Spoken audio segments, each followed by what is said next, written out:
Hey there, boaters. I'm Captain Stacey Hanrahan, and welcome to Monday's episode of Boaters TV.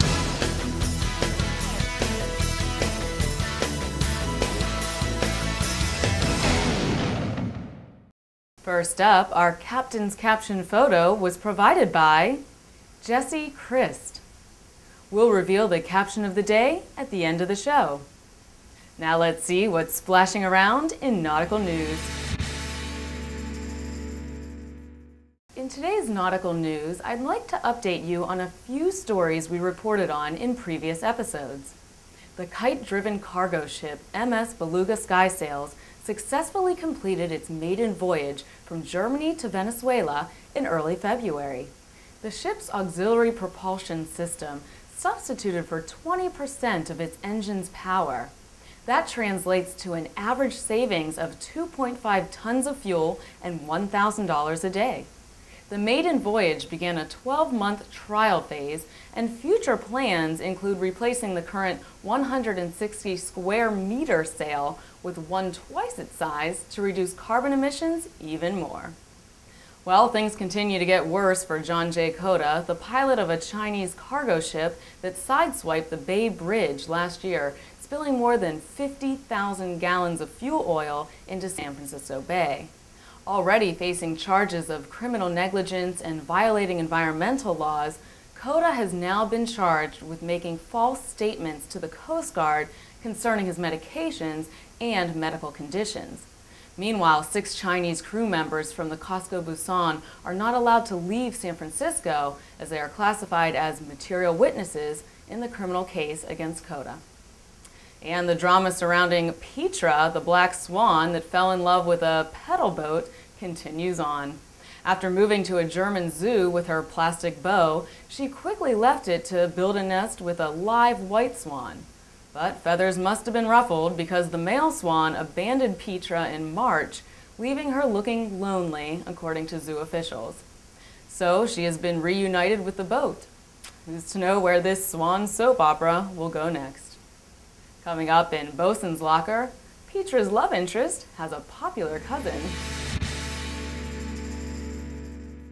We're all familiar with paddle boats. They're slow, often awkward to handle, and yes, sometimes shaped like a giant swan. But have you heard of water bikes?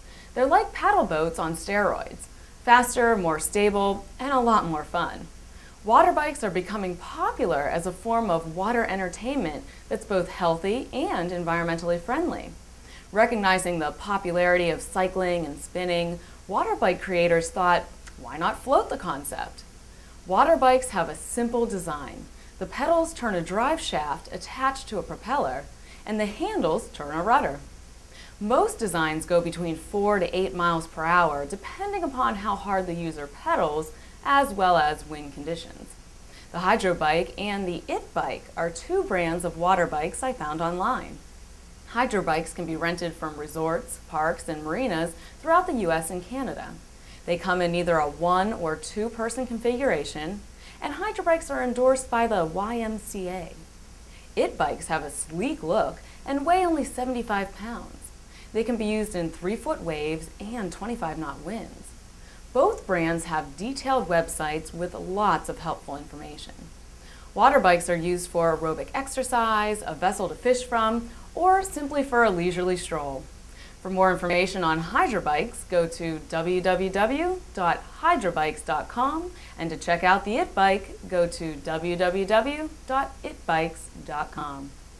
Next up in Did You Know, Alaska is not the deadliest place to fish. A new government report revealed fishing off the west coast of the U.S. has one of the highest human death rates in commercial fishing. The National Institute for Occupational Safety and Health found fishing in the Pacific off the coast of California, Oregon, and Washington combined for a fatality rate more than twice as high as the national commercial fishing rate. There were 58 deaths reported for the 3 West Coast states between 2000 and 2006. That's twice the number for fishing deaths in Alaska. While the study reaffirms the hazards of commercial fishing, it disproves the common belief that fishing in Alaska is the most dangerous.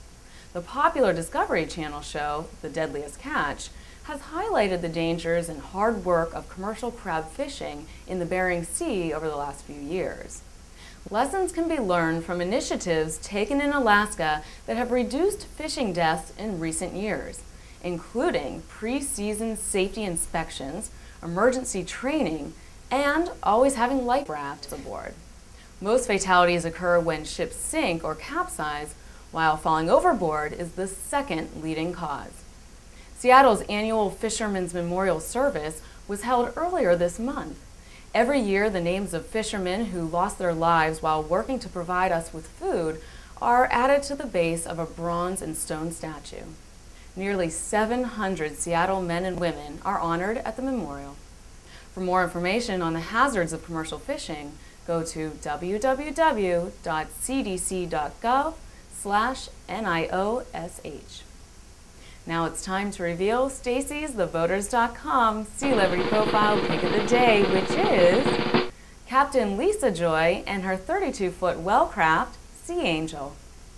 Lisajoy loves digging up worms and catching fish. Her husband Scott captains a 125-foot vessel in Manhattan. They love cruising the Chesapeake Bay. Welcome to the voters and congrats on your Sealebrity status. And finally today, the captain's caption of the day is, "Never piss off Chuck Norris while at sea." Submitted by Will Gray. And that'll do it for this episode of The Boaters TV. See you back here on Wednesday.